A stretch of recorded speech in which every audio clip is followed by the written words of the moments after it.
Nippon-Ichi and tactical RPGs go together like apple pie and ice cream.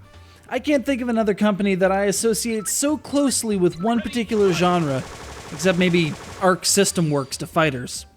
I've played, well, pretty much all of the NIS-developed TRPGs, at least all of them released in the States. Even Rhapsody.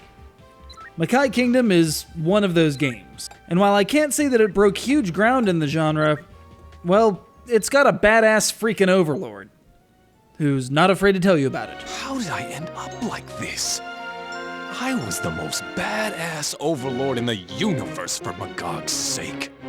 Yep, the most powerful Overlord, the destroyer of worlds, the feared and respected Zetta, got a little too overzealous one day and kinda set fire to the Sacred Tome, the book what holds his entire Netherworld together.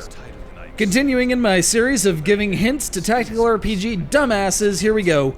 Don't set fire to things with the word sacred in the title. It doesn't end well.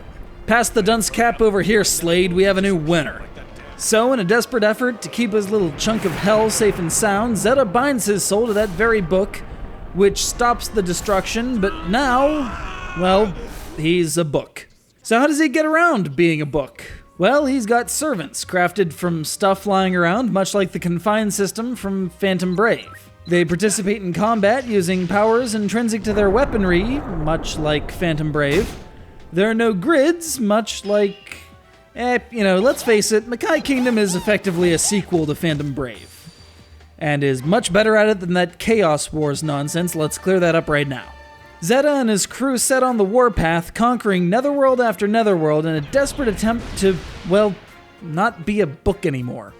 Assisting him and or tormenting him, depending on how they're feeling, are a cadre of fellow overlords, from the dainty oracle Pram to the star overlord Valvoga, who is not only the artistic inspiration for Disgaea 2's Terra Star spell, but is apparently the final boss of a number of his own netherworlds. And does he look the part, even if a third of him doesn't sound it. You were in trouble, I rushed right over. Oh, please, cut the crap, Mickey. You're here to kill Zetta. What? Goodness, no! In order to create some new worlds to fight in, they must will them into existence by writing an edict in the Sacred Tome, which is now Zetta. Kinky. As the game progresses, your own units can do the same to create new dungeons and unlock new modes. The primary innovation in Makai Kingdom are bases and vehicles, which can be summoned to the battlefield like any other unit, and either house or be piloted by your elite team of whatchamacallits. My argument is invalid. That treasure chest has arms and wields a hammer. This chest is joined by your usual lineup of fighters, merchants, professors, and... I'm sorry, it's a box with a hammer. As is usually the case with Nippon-Ichi titles, the vocal performance is not only a quality outing, but is downright hilarious in its own right. It's worth a playthrough just for entertainment value alone, but as is the case with all of these games, the full experience transcends the story and becomes just how egregiously can I abuse these mechanics?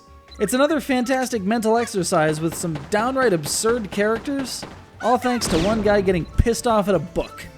Stupid book. Print is dead! Get down! Farewell.